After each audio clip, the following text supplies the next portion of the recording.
Hello, my people. Welcome back to this very good channel. Good morning, good afternoon, good evening, anywhere you are. I greet you and I whisper peace to your heart. I pray that grace of God will take over your life to make things easy for you. In the name of our Lord, Chukwukeke Abiama.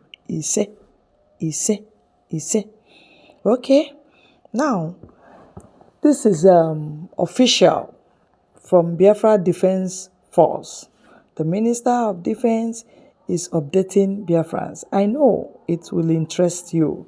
Myself, I will sit back here and listen to this from beginning to the end so that I will know how formidable our forces are, their plans, because December do go wow. We cannot be talking about December if we don't have defense force. Because we don't want to finish. It is these people that will defend us with the help of Chukwukeke Abiama. Our strategy will work. Our enemies will go down. Biafra land will be their burial ground. I'm telling you the truth. They will not go back. Any troop that goes down to Biafra land to go and kill us, they will die. That's our prayer. That is our wish. That is our decision. And that is what we stand for. You see? So now, without further ado, I want you to join in listening to the Defense Minister. Over to you, sir. You on the progress we have made so far, especially on the issue of defense. Biafra defense has been very, very strong. We're getting stronger by the day.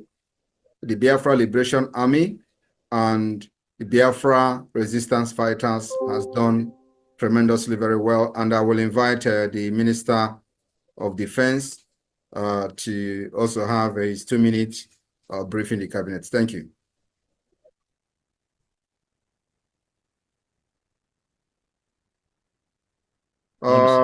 Defense, you mute yourself. Thank you. Yeah. Thank you, PM. So, Biafrans, so we tell all the cabinet members present. Just like the PM just said, the defense of Biafra land is very strong. Our men are very motivated. They know that what they're doing is that they're fighting for their freedom as well. So we are fighting for freedom. So our people are doing very well, and we're supporting them. So that's very, very important. I will thank all the federal government administrators, how they are also lending hands to support our men on ground by providing some needed supplies when there's need for that.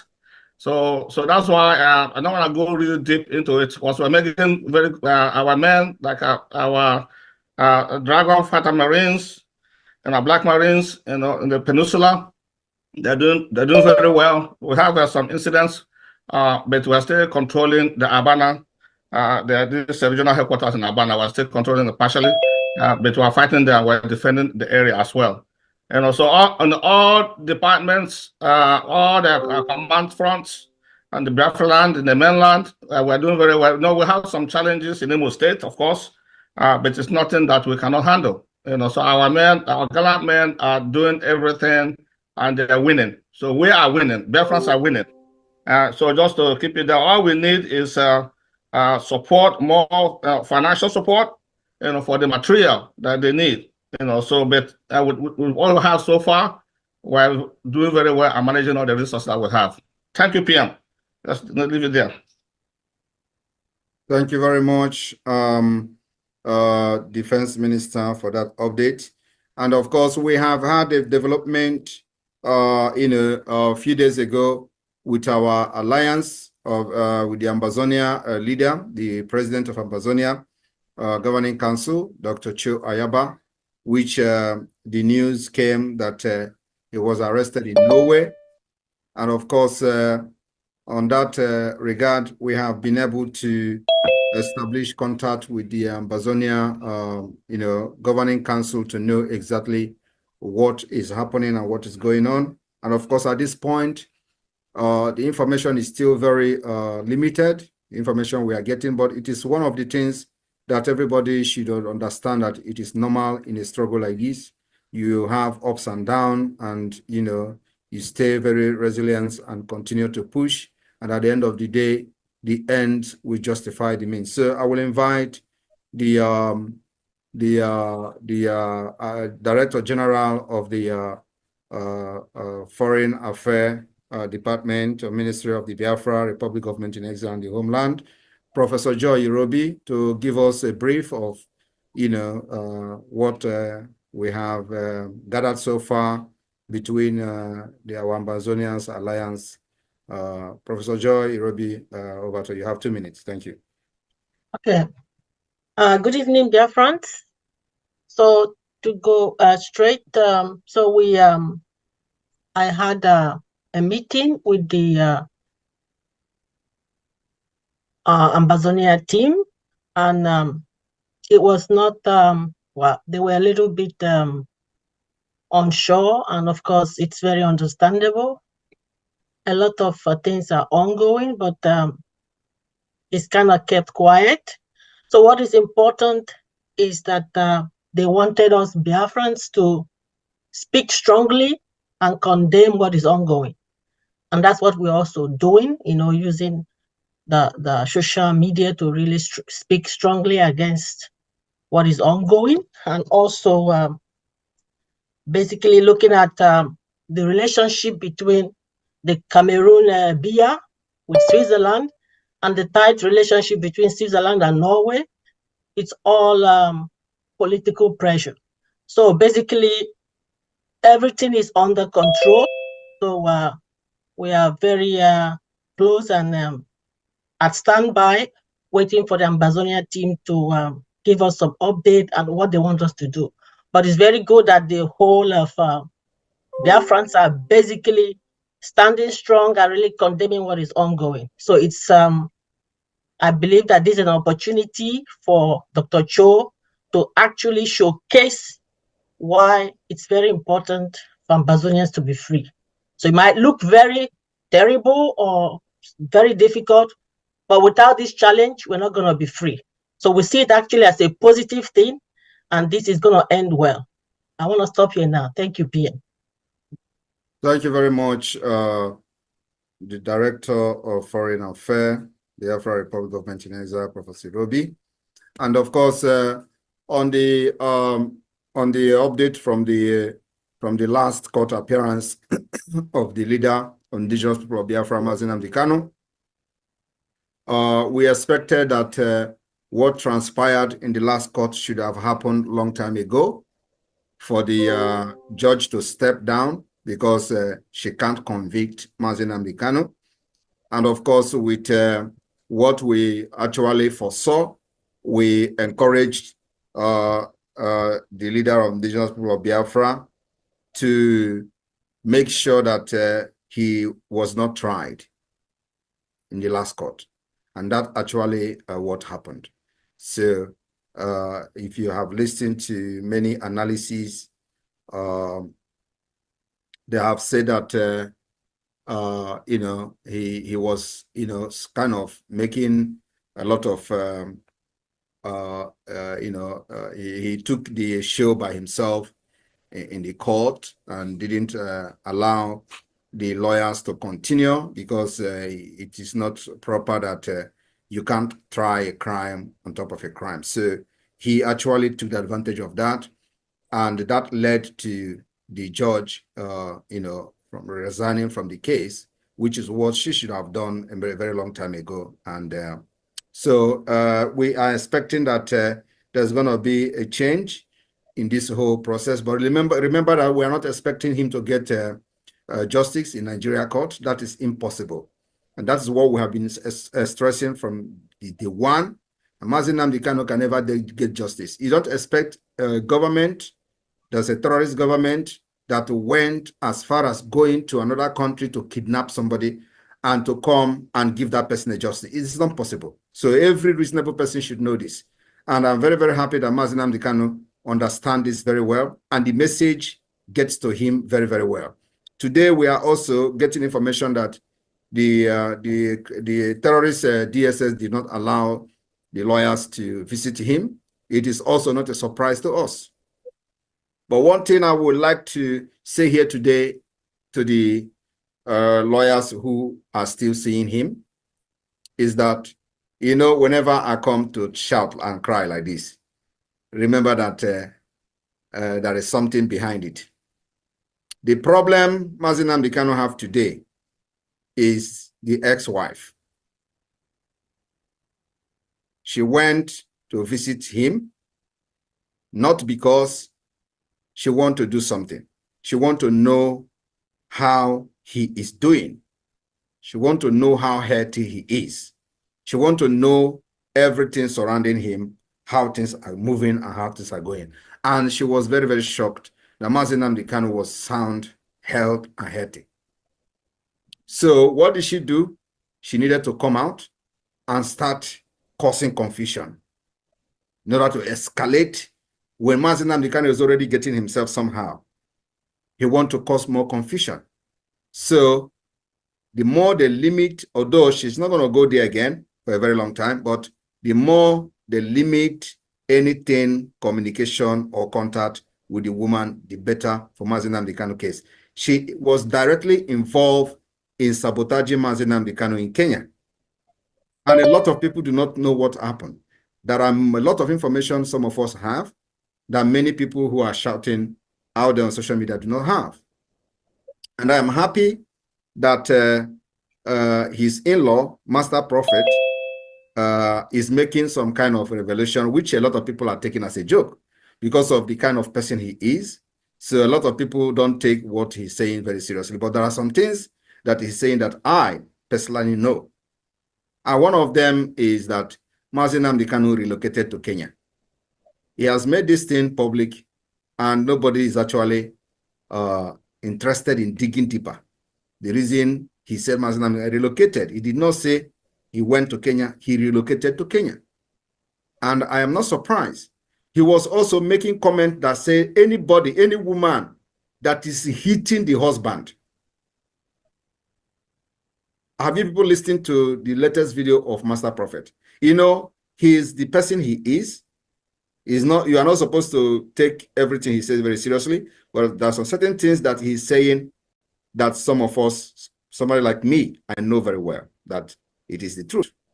He was making a video the other day and say a woman that is hitting the husband is not supposed to, you know, be a wife.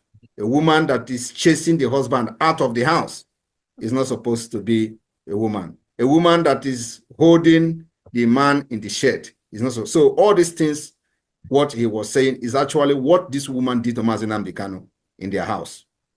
And he went further to say, because the woman feel that in Europe, a man cannot react, it means that this was what actually was going on in their house. And Mazi Nnamdi Kanu had to leave the house. So if a woman who have done all these things to the husband, you think that that woman will want the best of the husband? The answer is no. So I want everybody to understand that many things that we know that many people don't know, it is still going to be in the public. But listen to what this Master Prophet is saying lately, not like when he was carrying baby and looking for Simon Ekpa to kill, you know, all those ones are, now everybody's brain is coming back because they have done, and now it is time for people to, you know, say the things the way it is. So if she can do all these things to Mazi Nnamdi Kanu, which many people don't know, you know, up to the extent of, you know, chasing him out of the house. And during the time of Nelly, you know, a lot of things, a lot of information we have, or we are just holding on, you know, to know how things will go. So there are a lot of things that is happening. Of course, Mazi Nnamdi Kanu is not in a position at this point to make certain decisions because he doesn't know what is happening out there. So, but the lawyers now are the people I am talking to. And I know they're going to listen to this because everybody's waiting for this meeting. So I'm talking to the lawyers. The more they limit any access, any information, and let me also say it here. The only reason why she went to Abuja was because she's no longer getting information.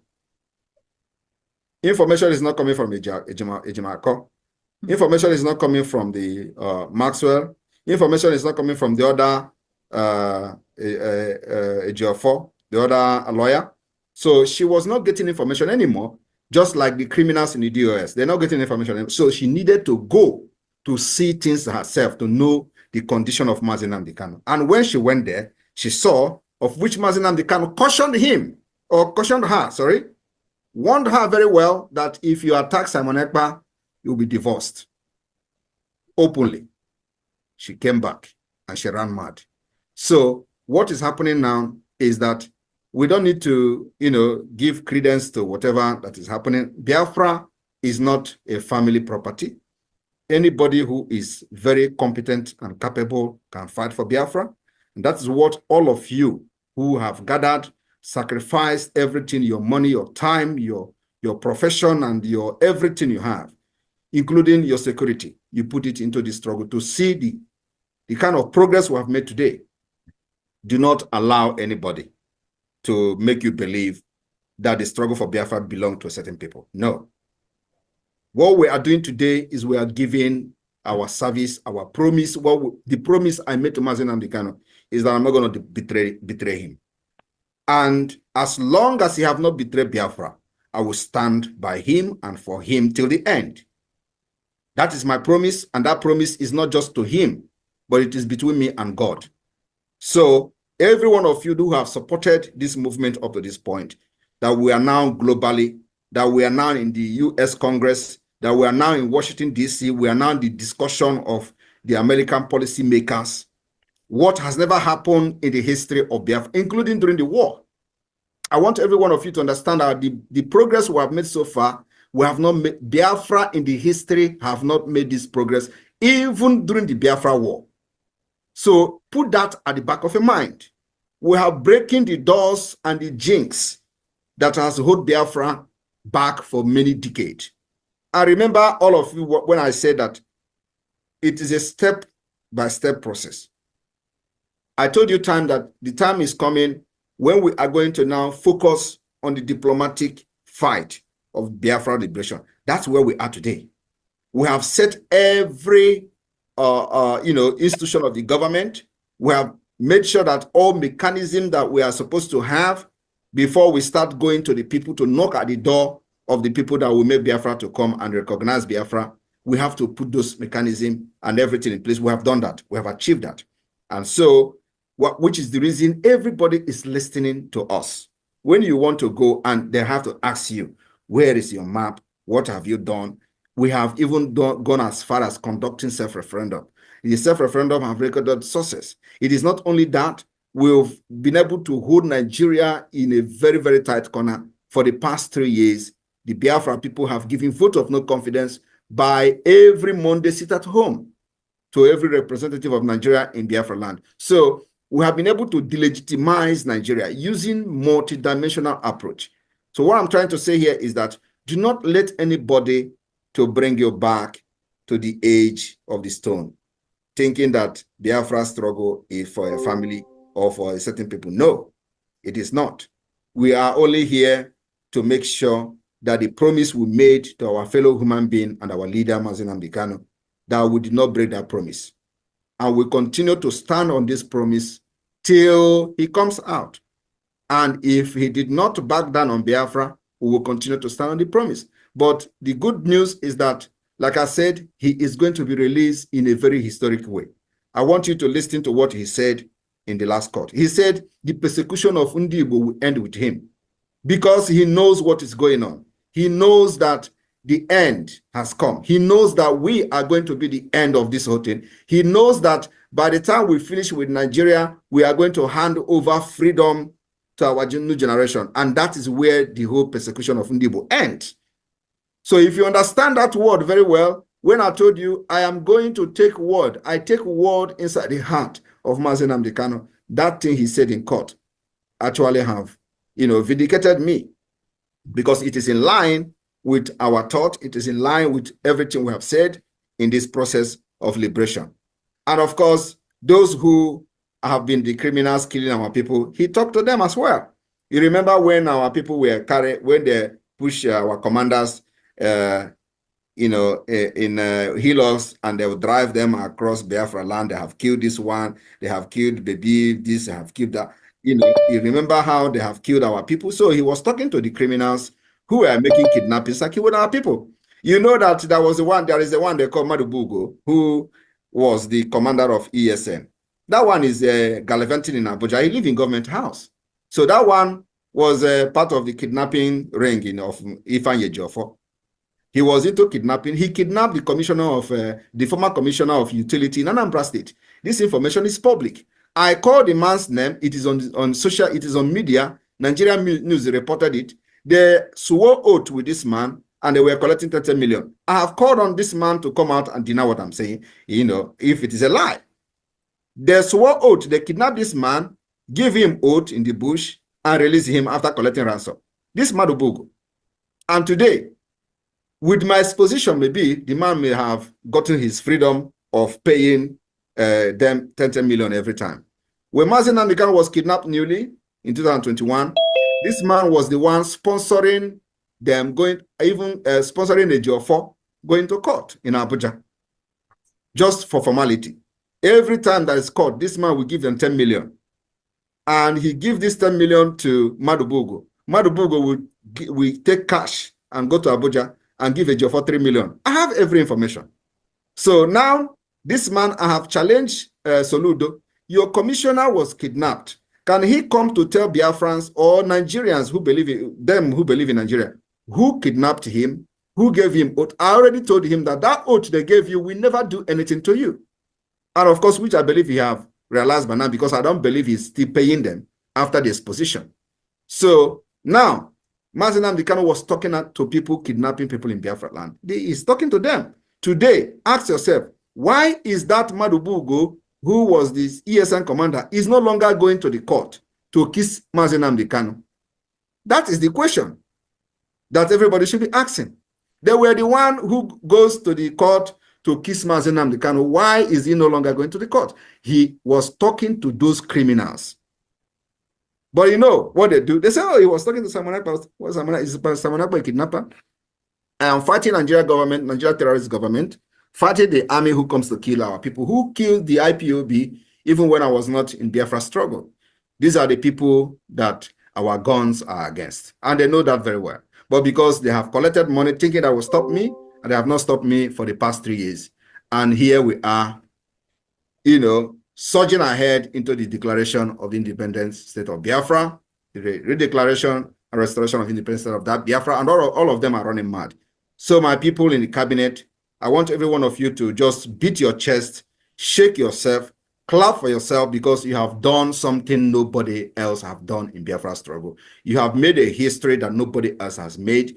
Today, because of you, we have scattered the entire United States Congress, and everybody is now posing with Biafra Charter. They now come to understand what is Biafra. They are interested in knowing more about Biafra, and many dignitaries are hopeful to embrace our convention in Finland, and that is going to be another history from this 29th of November to the 10th of December 2024. We are going to make history and be part of this history. Do not let anybody distract you. No matter the propaganda on social media, it is going to increase. Do not let them distract you. Be focused and focused and focused. Thank you very much.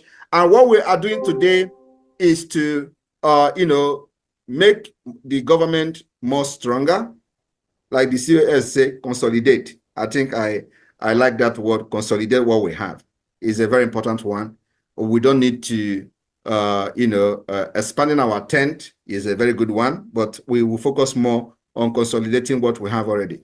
After going through some of the proposal, I think I'm in line with that, consolidating of what we have. So today we are going to be moving a motion for the establishment of the Biafra. I'm moving a motion for the establishment of the Biafra Broadcasting Corporation. First, I think the motion should be the establishment of the Biafra Regulatory Authority. Biafra Regulatory Authority. Then after that, we go into the establishment of the Biafra Broadcasting Corporation.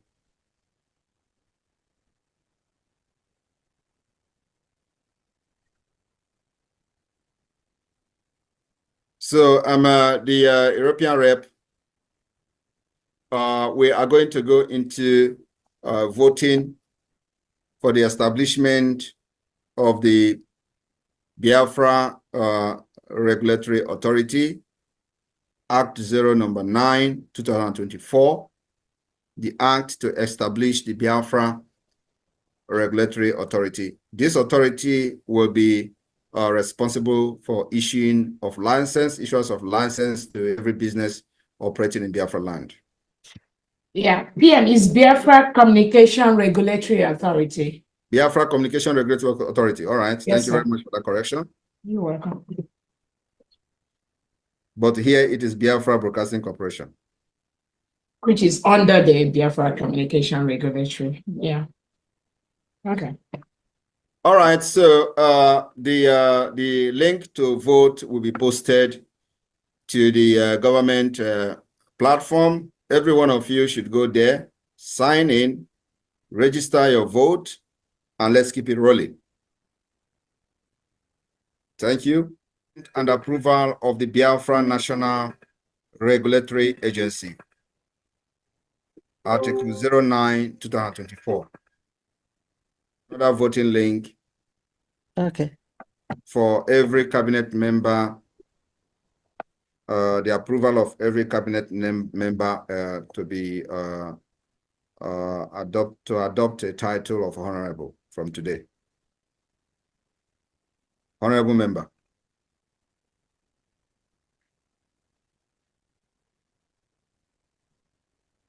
Noted.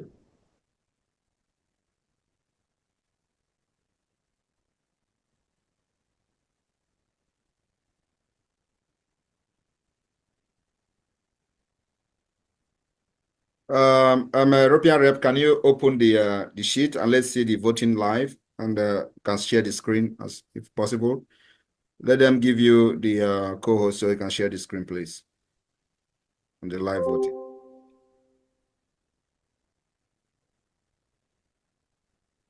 Members, Biafrans that are watching live today, we also want to inform you that from this day, if this Biafra Broadcasting Corporation is approved by the cabinet, we will be having the first Biafra broadcasting official Biafra Broadcasting Corporation, which will start work for the Biafra government as soon as possible. Also, the issuance of the license to operate in Biafra land will also kickstart. This particular process is going to take a lot of time. It is not going to become very easy, but we are going to start the delegitimization of the license that the Nigeria has been issuing within the Biafra land. This particular establishment of this department will begin the delegitimization of Nigeria, especially on the issuance of license to operate in Biafra land. So it is going to be a department that will be responsible for issuance of license to businesses that operate in Biafra land. And there are going to be many other licenses that this particular department will supervise. So we are going to make that open and public as we go on. Remember that this is very necessary and very imperative as we approach the December convention. A lot of things need to be put in place. And of course, especially now that the Biafra government has demonstrated to be very, competent in what we are doing, meeting the standard and the criteria according to international law under the Montevideo Convention. As a government, we have been able to meet and demonstrate that we are capable of governing ourselves through different government institutions that are very operational under the Biafra government in exile. And of course, we have been able to demonstrate the control that we enjoy, the loyalty of the Biafra people in Biafra land, and of course, defending and protecting our land and providing security and defense. Where other people are crying of terrorist attack in Nigeria being sponsored by the Nigeria government for Islamization, and of course, like the governors and every other person from the northern Nigeria have their mind of Islamizing Nigeria and everybody to become an Islamic person. So we are resisting that particular agenda. And for that reason, the Biafra government have succeeded in protecting our women and children against the onslaught being sponsored by the Nigeria government, against the terrorism being sponsored by the Nigeria government, directly, indirectly, and by proxy. So, my people of Biafra, this establishment of this different department and other parastatal will set the ball rolling for the next December convention to make sure we meet every requirement in accordance with international law. And that's exactly what we're doing. Pursuing this our freedom through multidimensional approach, political approach, diplomatic approach, and of course, the armed struggle approach, which is the self-defense of the Biafra land. So the form is already posted to the group. Everybody should go and vote. The voting is the adoption of the title Honorable Member for all cabinet members, Article 10 of 2024, and hereby put it to vote. So if you want to support this motion for the title of Honorable Member of every cabinet member, instead of addressing you by just Mazi, Madam this and Madam that, or Professor this, we have to adopt this particular title for every member of the cabinet. Honorable Uloma, Honorable Robi, Honorable Nkwacha, and so on, and Honorable Adonowu, and so on and so forth. Go and hit the link and give us your support. Thank you. This particular motion and the adoption of the title of Honorable for every members of the cabinet. We move to the third motion today, which is the establishment of the Biafra Broadcasting Corporation. Congratulations to everyone. Thank you. I move a motion. Thank you. I move a motion for the establishment of the Biafra Broadcasting Corporation. It has become very imperative at this point and at this juncture, when the declaration for the restoration of independence of Biafra is approaching, and of course, with the wave that the Biafra government in exile has made globally, especially in the United States, in Washington, D.C., in the Congress, and beyond, it has become imperative for the Biafra government to activate and establish the Biafra Broadcasting Corporation. And we already have the standby media that have volunteered to work and for only the liberation and the recognition of the Biafra government. So on this note, today we move this motion for the establishment of Biafra Broadcasting Corporation, after which the license to broadcast for Biafra will be issued to this media house. And then we will wait for how the paradigm will shift going forward in the media. I hereby, open the floor for discussion, comment on this, and then we go to vote. The establishment of the Biafra Broadcasting Corporation, Article 12 of 2024. The floor is open for just 2-3 minutes of comment. Sorry, PM. Yes. I think that should be Article 11. 11. Because we just had 10. 11. Oh, sorry, 11. Article 11. Correction. Thank you for correction. Article 11 of 2024. Olobona, over to you. Oh, PM, I had raised my hand way before this time. I raised my hand when we were voting for the title of honorable members. I wanted to know if we could just uniform the departments instead of some calling it ministry, some department. Can we just have a uniform title for the departments? No. Either we call it ministry or we call it department. Is that possible? No, there are differences between the ministry and department. Department are under ministry. So when you are addressing a certain yes, a certain department under ministry, you don't address them as ministry, you address them as department. Okay. Yeah, so that will continue until after December. Maybe from December things will change. Okay. All right. Thank you. Thank you. All right. Any other comment? Yes, PM. Maybe it's not relevant. I was thinking BBC, I mean Biafra Broadcasting Corporation, BBC, and then we will be also BBC. Can we twist it a little bit so that we're not exactly like BBC? I mean, if maybe it's not important, but it's just yeah, that's a very good observation. So what do you think we should twist it to? United States of Biafra? No, Biafra National Broadcasting Corporation. Biafra National. Oh yeah, okay, that's better. All right. That sounds good. Any other suggestion? BBC was BBC London. This is BBC Biafra. So I don't see anything. Biafra Broadcasting Corporation. BBC. There's going to be a mix-up if Okay. we say BBC. So Biafra. any other? I don't know. We are shaking your hand. What is it? BNBC. Omit yourself. Omit yourself. PM, can I come in, sir? USBBC. Okay, I don't know. One after the other, please. This is I don't know. There we go. We do not want anything BBC that will remind us of Britain for all they have done to us. Ask BNC or BABC, Biafra or BIB, but not BBC. Noted. Nana, Dr. Nana. Omit yourself. Yes, my Prime Minister. Good evening. Yes, I'm in line with what I don't know who said.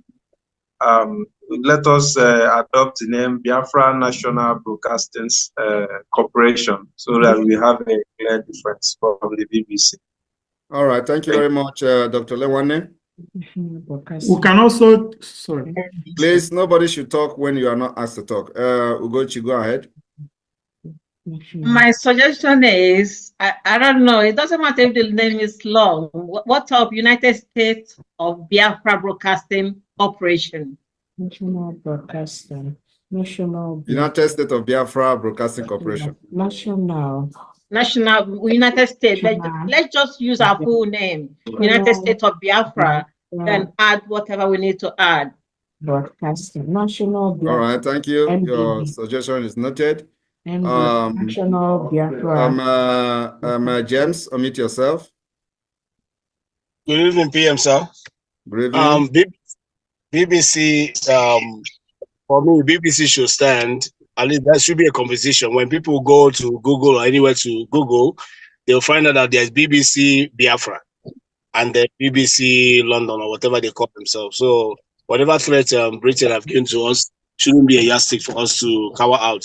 So when people go there, they also search, they see that there's BBC Biafra. Thank you. Thank you very much. Dr.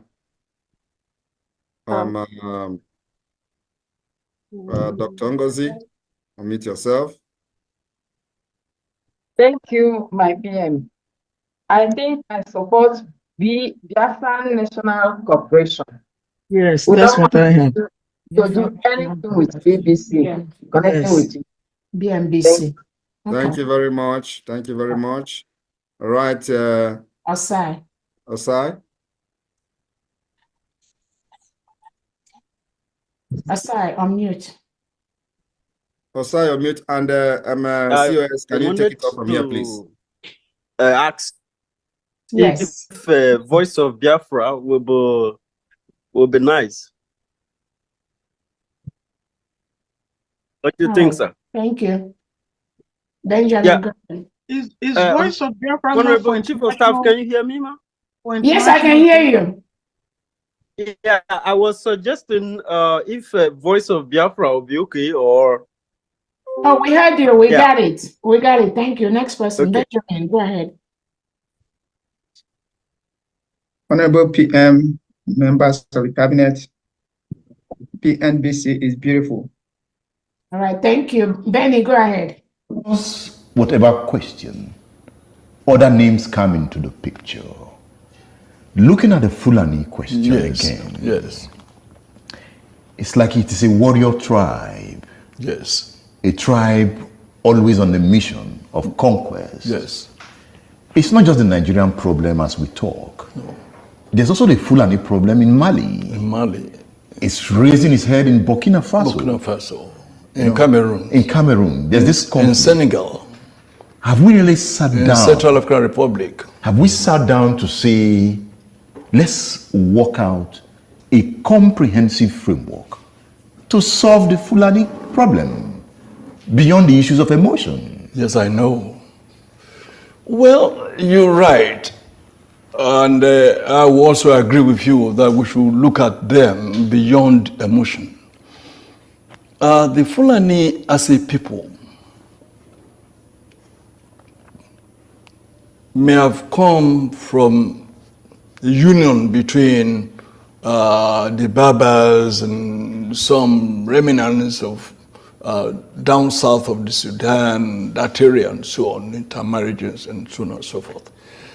But the truth of their history is that they never, ever built even a village. They are just a wandering people. They are just like the gypsies of Europe. That's who they are. They are gypsies. They are what Supra-Equency called Sokugo. In the noble burning grass. Yes, the Sokugos. And because they are stateless, they are townless, they are villageless, they've always roamed about in the bushes and so on and so forth. So let's give them citizenship of states. Yeah, but the way they grew,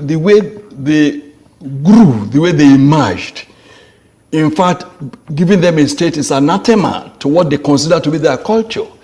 They grew up with animals. Culture is not constant. I know that is the majority of them have resisted change because we're not giving them education. No, there were some of them who were educated, who had opportunities in the countries where they were, but they deliberately, those who emerged and they were educated, preferred having their majority still being underdogs so that they could continue to exploit them and use their state, the state of their being, to take advantage of the larger communities which those who have now escaped from these bushes are now settled. I'll tell you what they're doing. I've just cited the case of Jubril Aminu. And Aminu Kano, a Hausa man, fought this something to ground. He was, Aminu Kano, God bless his soul, or said, look, let us rehabilitate these Fulanis. Let's give them a space. Let them be somewhere. But the thing is that those of them that emerged, like Sadarino, like even Danfodio, not only will they not want to allow the larger communities among themselves to settle down, they would rather just be a minority when they conquer a place, make themselves the emir of the place, and allow their own members to still be roaming the forest. Because they were, those who didn't escape this forest life, they were brought up with cows. They think like cows. They, like somebody observed, they lived in the jungle with snakes, with cobras. So their thinking has never gone beyond that animal level. So when you see them carrying guns, when you see them raping and killing people, that is their mentality, that is the level of their reasoning, that's the level of their development, of their civilization. But Chief, if this persists in a state where we have intelligence, is it not failure on our part not to have come up with countermeasures to rehabilitate their minds and use their energy for development? We ought to. We should have. That was why Awolowo wanted to be president of the whole of the country, so I could spread the kind of civilization he brought to the Western region, which Zik also brought to the Eastern region. Which Ahmadu Bello tried to bring to the Northern region. Which Ahmadu Bello tried to bring to the Northern region. But they resisted. Ahmadu Bello tried, but Ahmadu Bello still preferred the Fulani dictating the pace everywhere, even in the north, which was not the case in the south. When Awolowo brought Western education to the west, it did not discriminate between the Yoruba or the Edo or the Ijaw in western region. Azikwe or Okpara did not discriminate between the Igbo or the Kalabari or the Efik or the Anang or the Ijaw in the eastern region at that time. Unlike the case of Ahmadu Bello, what he did was to ensure that he created fiefdoms. He created fiefdoms and made sure that the owners of such nationalities were brought under. And so they could not influence the global picture, even of the region, which ought to have been. Even the colonialists could not influence the social structures of the North. Because they didn't, exactly, now you are talking, they did not allow it.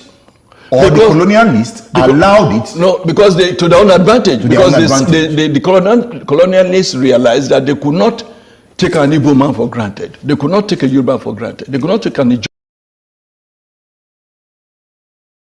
Nobody's going to lord it over anybody else. My ancestors never did. That is why we remain the only people not to conquer any other piece of territory, and nobody conquered us until the white man came and our temple fell in 1904. Therefore, I want you to paint for me a picture of a Biafra. What type of Biafra do you want? The type of Biafra I want is the Biafra of my ancestors, the land of the free, where people are allowed to pursue their daily endeavors without interference from any higher authority, where individual and collective autonomy of every component, ethnic, nationality within Biafra will be guaranteed, not just by law, but by virtue of our existence as dignified human beings. A Biafra that will be demilitarized, a Biafra that will be forward-looking, innovative, creative, run on clean, green energy, not reliant on gas or petrol. A Biafra where the police will not bear any arms. A Biafra where people can live and die and you will not see an armed soldier anywhere around you. A genuine republic, a land belonging to the people. We are going to cement this in the way we structure our society. A Biafra that will attract inward investment. A Biafra that will consider every necessity of life as being a human right. Not just in words, but in deed. A Biafra where there will be no strife, no rancor. A Biafra where all men and women will be equal, regardless of their religion, their sex, their creed, their orientation. A Biafra that will maintain open borders to every black soul on the face of this very earth. I do admit that geographically, in terms of landmass, we may not be that huge. The Biafra will operate, or should I say, run an open door policy. Every black person on the face of this earth will be an honorary citizen of Biafra, as long as you're not tainted by terrorism. That is the type of Biafra we want to run. A Biafra where Europeans will sit back and say, we never knew that such innovation and creativity will be possible. A Biafra that, should I say, the likes of Rwanda is a forerunner to, because today they are doing very well as well. That is the type of nation we are going to build. A truly democratic nation, not through the force of arms, but through dialogue and negotiations at all times. Nobody's going to lord it over anybody else. My ancestors never did. That is why we remain the only people not to conquer any other piece of territory, and nobody conquered us until the white man came and our temple fell in 1904. That is the land we're going to go back to. A Biafra of very many nations. A Biafra of autonomous nations within, governing themselves according to their own rules, where nobody will sit at the helm of power and dictate for others what to do. And we are going to accomplish it by the grace of God Almighty in heaven. Now, I know that constant references are being made to Southern Sudan. But I want to let people understand that even after the USA became free from British colonial rule, they also went through a very bitter civil war. And that did not stop them today from becoming preeminent in every sphere of human endeavor. Militarily, economically, socially, in every way. So I do believe very strongly that Southern Sudan will rise up to be strong once again. All these are teething problems. You also mentioned the issue of factionalism. It is when people put the interest of themselves and their controllers well and above that of those that they are serving. That is why I said, and I have said this repeatedly, I will never ever lead Biafra politically. Once Biafra is restored, my job is done. I want to be able to prove to our people what sacrifice means, so that those who will come after us will know how to treat our people with respect and with dignity. The thing about Africa is somebody gets into power and they want to stay there forever and ever, see if there is something in it. The little work that I'm doing for Biafran people is very tiring, very, very stressful. Sometimes I don't even know how these presidents manage to sleep. Maybe they don't love their people that much. If you love your people, you cannot sleep at night. Any president in Africa who is not suffering from high blood pressure, you are not sick. That means you're doing something wrong.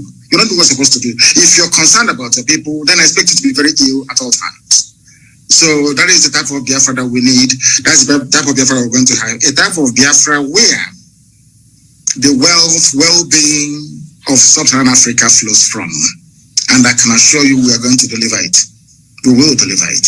The Pan-Africanism that we talk about is going to start from Biafra, because mind, I did not say that we're just going to have Biafra and then we shut up all the borders. No. What we want to do is to return to our organic political cultural arrangement. Should Biafrans wake up the next day to say, oh, we want to be the same country with Oduduwa, all well and good. Should Biafrans wake up and say, oh, we want to expand into Ambazonia, all well and good. As long as you take the consent of the people with you, this nonsense that the Europeans did in Africa, we want to reverse it. That God Almighty heaven may look down and be very proud to say that at last, I have people who are after my heart, and that's what we intend to do with Biafra. Thank you very much. Okay, to honor their fallen heroes, those that fell in the Biafran Nigerian Civil War of 1967 through 1970.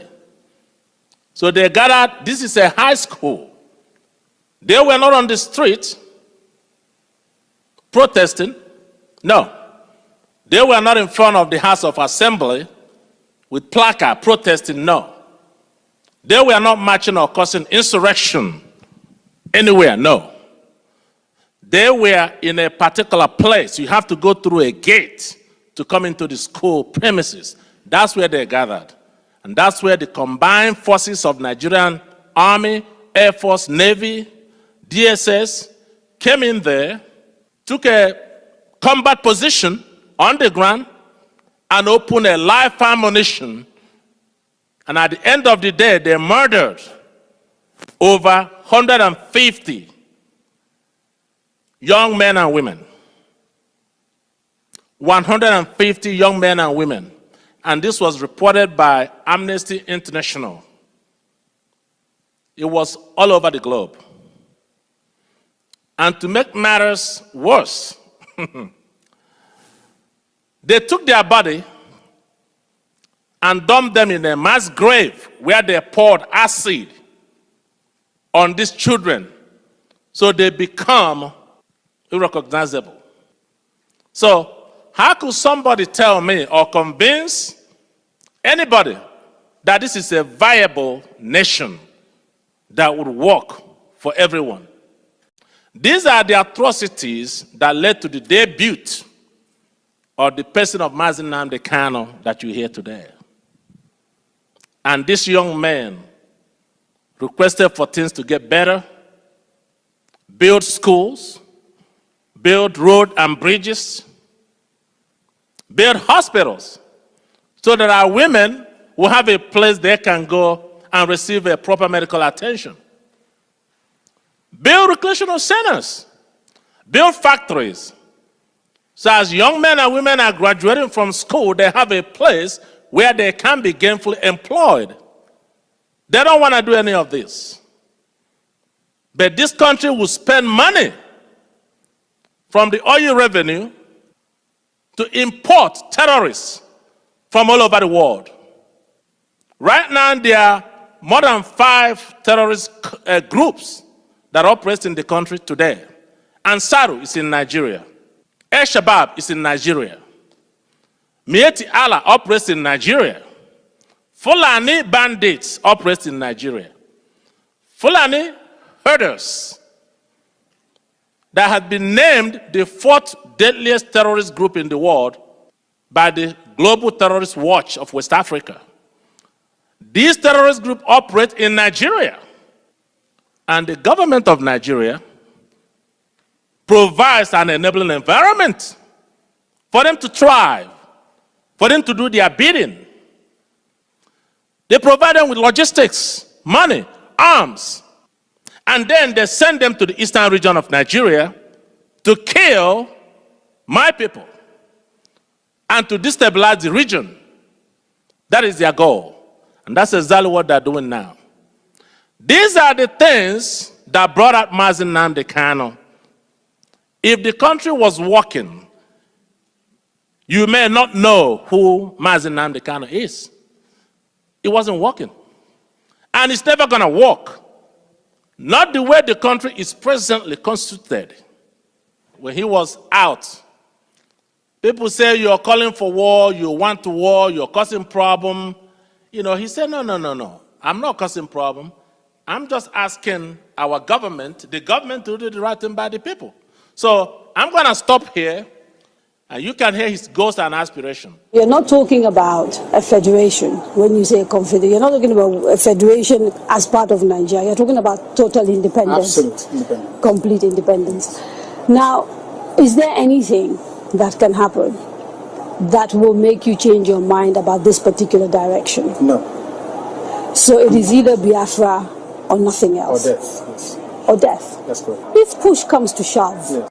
Will you go to war? No, because truth is a far more potent and deadlier weapon than bullets and mortars. So truth. No war? You've ruled out the... Absolutely, I don't believe in war, no war. Well, we're going to invite Attorney Jesse to educate us a bit on the legal aspect of the whole thing where we are today. Brother Jesse, thank you, brother. There you go.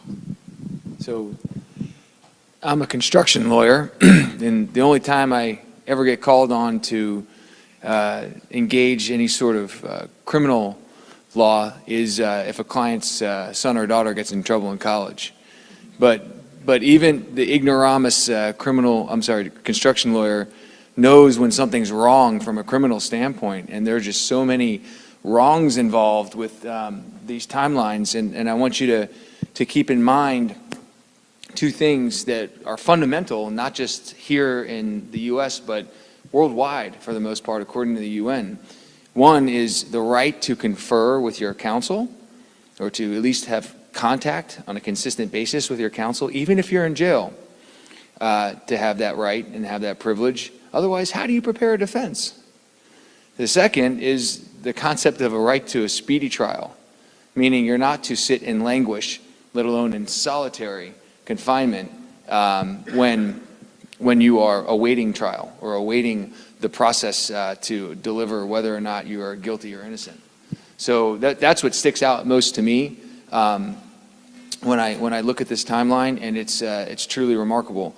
But going back to October 2015, when Mr. Kanu was arrested and detained for over a year, you don't see anything about a trial or a finding of guilty there, right? You just see that he was detained for a year with no outcome.